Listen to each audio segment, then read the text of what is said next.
доброго времени суток! Очень рада вас всех приветствовать на своем канале. С вами снова я, врач-оториноларинголог Нина Руденко.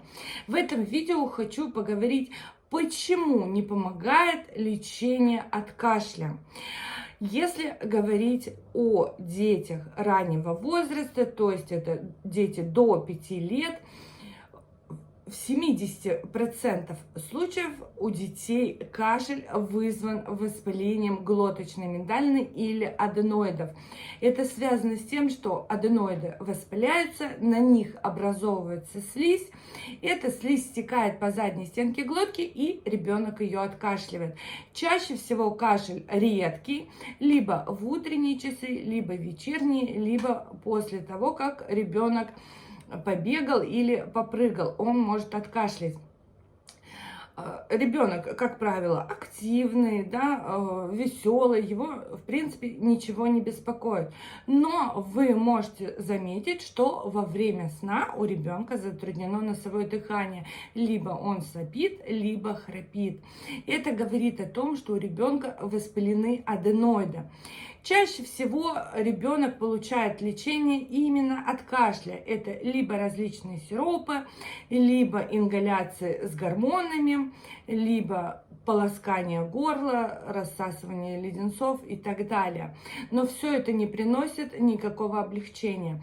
Приходят ко мне родители на прием, и когда я говорю, что у вас есть воспаление аденоидов, то есть воспаление аденоидов называется аденоидит, и родители спрашивают, неужели так долго может присутствовать воспаление на аденоидах и месяц, и два? Да, если ребенок не получает должного лечения, правильного лечения, то, конечно, кашель может ребенка беспокоить длительное время. Причем кашель чаще всего является одним из самых частых проявлений именно воспаления аденоидов.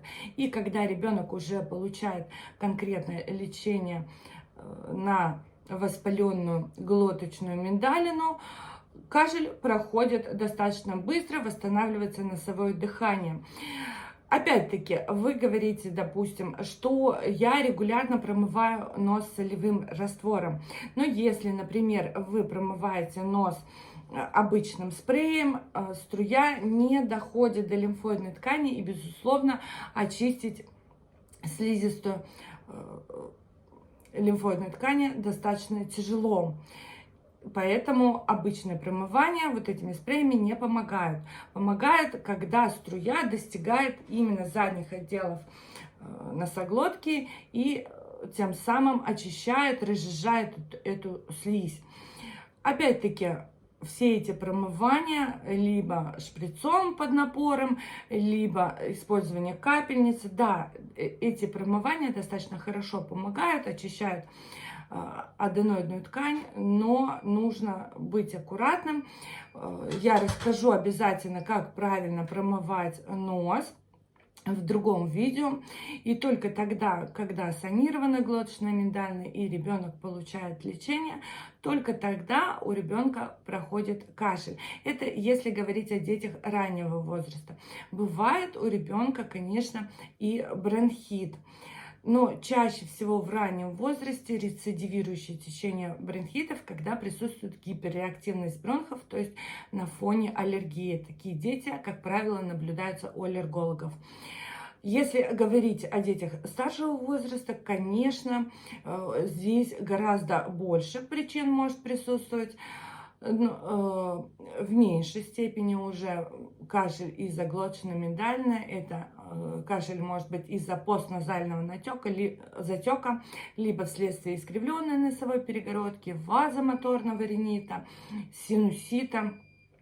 Но здесь будет характерное проявление для синусита, выраженная заложенность носа, обильное выделение из носа, либо слизистое, либо слизисто-гнойное, может повышаться температура, присутствовать головная боль. Тогда у ребенка будет присутствовать кашель. Буквально недавно у меня был на приеме мальчик 12 лет. С декабря 2021 года его беспокоил кашель и заложенность носа.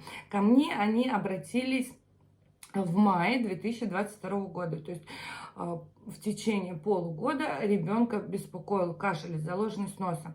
Они изначально получали лечение от вирусной инфекции, симптоматическое лечение, промывали нос, использовали сосудосуживающие капли, различные полоскания, сиропы от кашля, ингаляции с гормонами.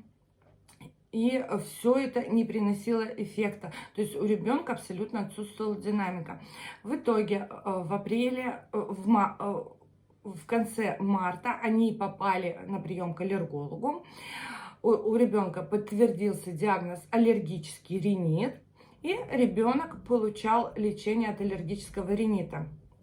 Но опять-таки ребенок получает лечение, заложенность носа не уходит, кашель не уходит. То есть заложенность носа несколько уменьшилась, но не пришла.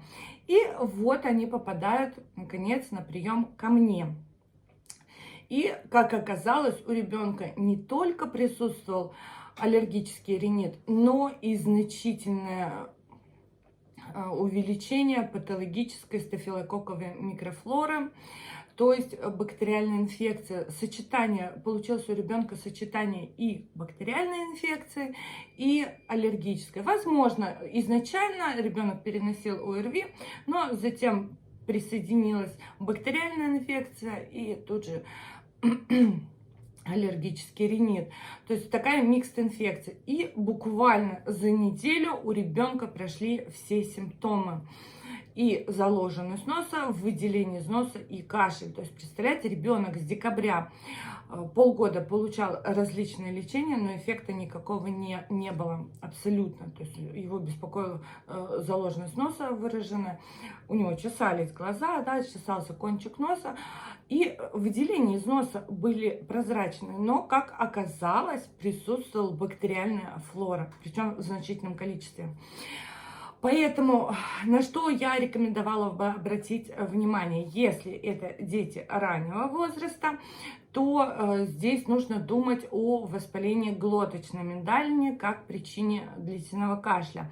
Если дети старшего возраста, то, конечно, исключить воспаление около носовых пазух, искривление носовой перегородки, вазомоторный ринит и обязательно аллергический ринит. То есть если вы получаете лечение, получаете неделю, получаете 2 и эффекта нету, значит, скорее всего, у вас, например, не вирусная инфекция, а бактериальная. Если вам необходима моя консультация, если у вас ребенок с увеличенными аденоидами, вас беспокоит постоянная заложенность носа, либо частый кашель у ребенка, затяжные насморки, я вам рекомендую обратиться ко мне на консультацию. Эта консультация абсолютно бесплатна, и она будет в ссылке под видео. Надеюсь, это видео было вам полезным.